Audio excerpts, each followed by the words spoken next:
Okay, y'all, just drop whatever you're doing and turn up your radio, 'cause it's time for BodyLove. Here's what happened last time. This is one of those times I wish I had somebody I could really talk to, a friend I could always trust and who would always listen and care about whatever's bothering me. Maybe she let bygones be bygones, and let me prove to her what the future could be like for us. $24,000.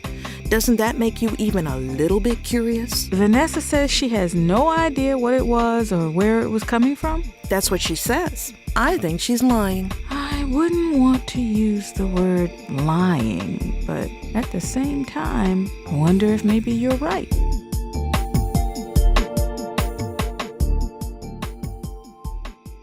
Well, I never thought I'd live long enough to hear you say your best friend is a liar. What?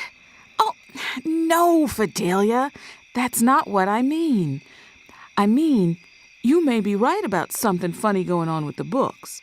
But if Vanessa says she doesn't know where this extra money was coming from, I guarantee you she really doesn't know. Oh, and you don't know either. No, I don't. And I'm not worried about it. Extra income is good unless it's coming from somewhere illegal. And Miles would never have let anything shady get past him. So you're not even curious about it? I said I wasn't worried. I didn't say I wasn't curious. But right now, I'm a lot more interested in why you were coming on to Carlos like that. Don't change the subject. I am changing the subject. What are you thinking, playing with that boy like that? That is not a boy. That is a gorgeous hunk of man. Don't pretend like you haven't. Wait a minute. Hang on. Stop the music. You're jealous. I am trying to keep you out of trouble. I shouldn't have to remind you of all the time. You are jealous. What are you wanting to keep me off of him because, oh my God, you want Carlos for yourself.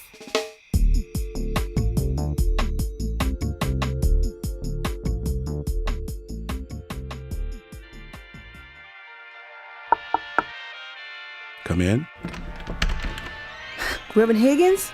Well, Maya, come in. What a pleasant surprise. Wasn't sure that was you over there. Yeah, Patricia brought my favorite reading lamp from home, so I turned everything else off. And let me turn on the lights. My guest chair's over here. Whoa, looks like you moved your whole study in here. You got your books and your computer and... You want me to turn this music off? No, I like it. Well, I'll turn it down at least. But yeah, moving my whole study into my hospital room is basically what we did.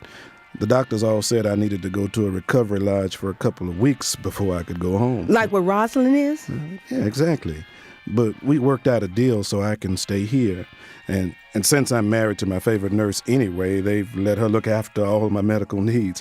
Really, it's wonderful. I'm enjoying it. I'm glad you're not, in here suffering. It'd be terrible to end up being punished for doing such a good job. Giving Ross that kidney, you saved her life. Well, yeah, and the Lord blessed me with a tremendous opportunity, and I appreciate all the praise I'm getting, but I just forward it on to where it really belongs. But I'll be honest, well, the pain has been, well, sometimes it's just about all I can stand, but it is a little less pain every day. So you are suffering for doing something good? Well, yeah, but nothing the Lord and I can't handle together. It's just so wrong. Doing the right thing shouldn't hurt. It seems like it always does. Maya, I can't help notice you wringing your hands. And please tell me what's troubling you. Oh, it's just everything. Mm-hmm. Seems like everybody I know is either sick or injured or something else terrible has happened to them. Yeah. And just when I've been feeling like maybe I was about to start enjoying my life for the... Tell me. For as long as I can remember. Maya? I found out something today, and ever since I've been sweating, and my heart's just going crazy, and Reverend Higgins, I think I'm having a heart attack.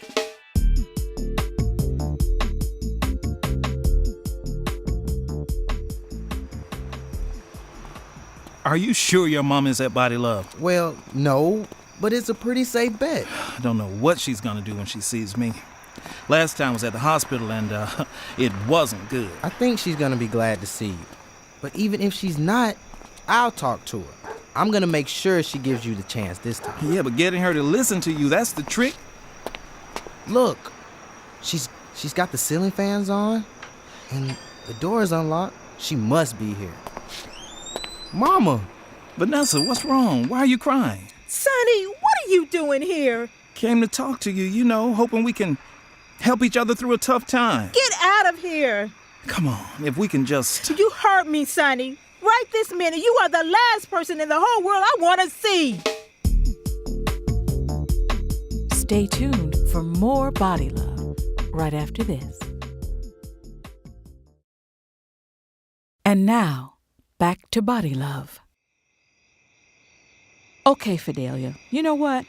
That is just insulting. I know you're talking without thinking as usual, but even you can't talk to me like that. Don't get all offended.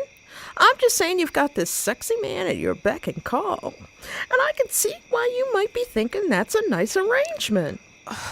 Carlos is very attractive, and I am a widow in mourning. I know that, and I know you.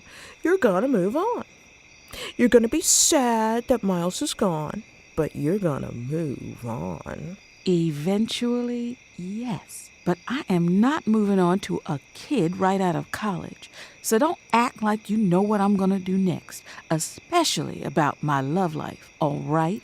Yeah, but You are in no position to be giving anybody advice or making predictions. Running away from Bryson like that. Coming on to Carlos, I swear. Bryson is boring. Bryson is a caring, devoted, intelligent man who obviously fell in love with you at first sight. And don't act like he isn't good looking too, because I know what you like, and he's got it all. He's a drip. Fidelia? If you like him so much, maybe you ought to... Fidelia! Okay. I just forgot. Jeez. Look, Fidelia, I'm really tired, all right? If you could just go and make trouble somewhere else, I'd really appreciate it. Okay. I can take a hint. Don't know what I'm gonna do with it. $200 a month. Hello? Is Ray Northrop at his desk? Thanks. Ray? Ray, it's Rosalind Armstrong. Yeah, it has been a while. Thank you. I know Miles thought the world of you too, so... Well, the fact is, that's why I'm calling. I need a favor. And I'm afraid it's kind of a big one.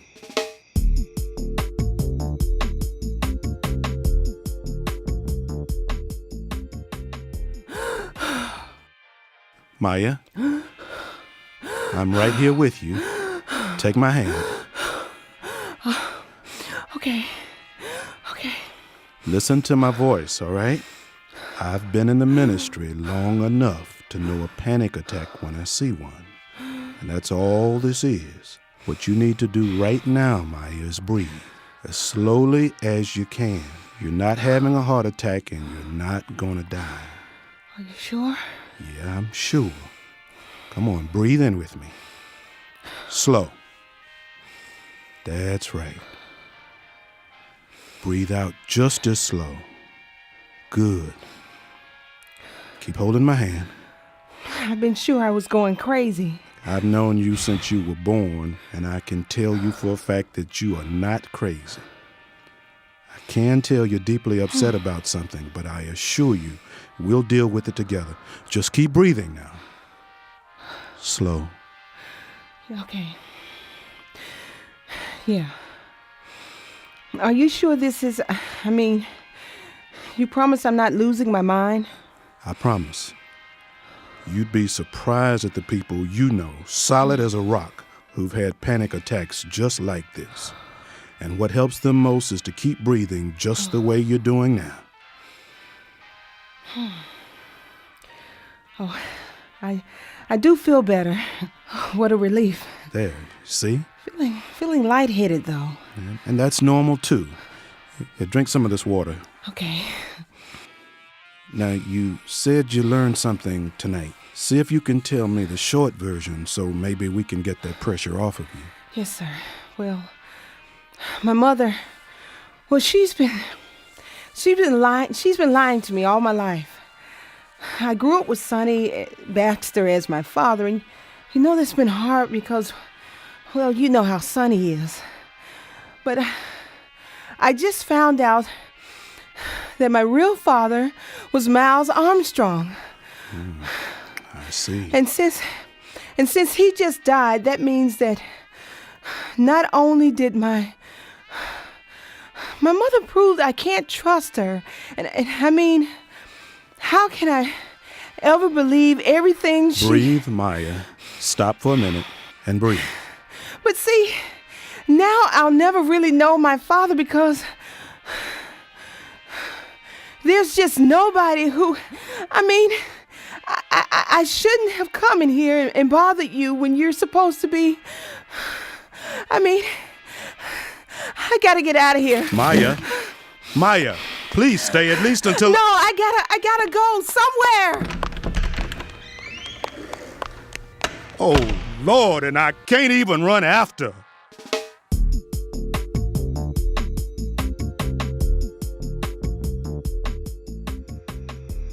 All right, Nessa, I'm not going to stay anywhere you don't want me. Dad, wait a minute. You're always running out. Mama, just listen to him for a minute. I've been listening to him for 20 years, and you know what it's got me?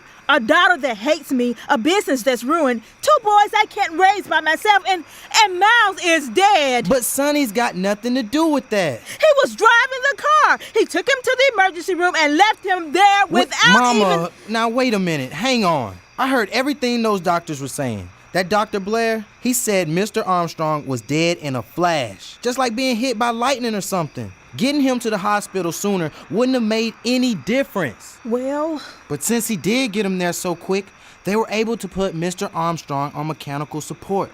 That's why he was able to be a good organ donor. Dad couldn't save Mr. Armstrong's life, but he may have saved other people's lives by doing what he did. Lord, I never thought about that. So, I think you ought to hear what he came to say to you. All right. Thank you, Saul. Hey, I'm just here to, Would you wait for us outside? Well, Mama, I wanted to stay in... Please? Yes, ma'am. All right. Saul has grown up to be a fine young man. You've done a great job with him, no thanks to me. It would have been a lot easier if the boy had a father. I know that, and I'm sorry. I'm sorry for everything I did to you, everything I've ever said. I'm turning over a new leaf and, well, need your help doing it. Sonny, you have no idea. Right now, I don't think I can even take care of myself, let alone myself and 3 kids. If I had to be taking care of you too, I couldn't. That's what I'm saying. I want to come back and help you, to be the husband you deserve and the father our kids need. I can really do it this time. I know I can, but I can't do it without your help. I'm not ready, Sonny. It's too soon. No, look, the timing's perfect. You're going through a tough time and need some help. I'm going through a tough time and I need you. So please, just say you'll give me a chance to show you how we can make it all work. Now you better be here again next time to hear what's gonna happen on BodyLove. Dr. Ellis, I'm worried about Maya. She's so upset. What's going to happen if she doesn't get some help? Well, she's definitely feeling a lot of stress right now, Saul, which can lead to depression. So I guess that means that I better start being nicer to her? The best thing anyone can do for someone who is experiencing stress or depression is to be there for them. People suffering from anxiety and depression often feel the world is against them. Sounds like the best thing I can do is to let her know that I'm on her side, no matter what. This was BodyLove, episode 35, written by the BodyLove Writers Group, recorded at Boutwell Studios, Jeff McKee, engineer, and directed by Will York.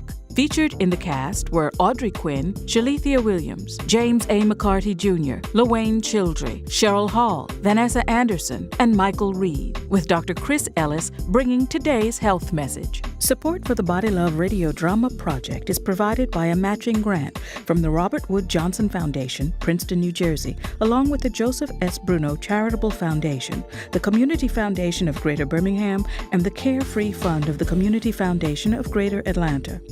Additional support for this episode was provided by the Alabama State Council on the Arts and the National Endowment for the Arts. Find out more about BodyLove on our website, www.bodylove.org.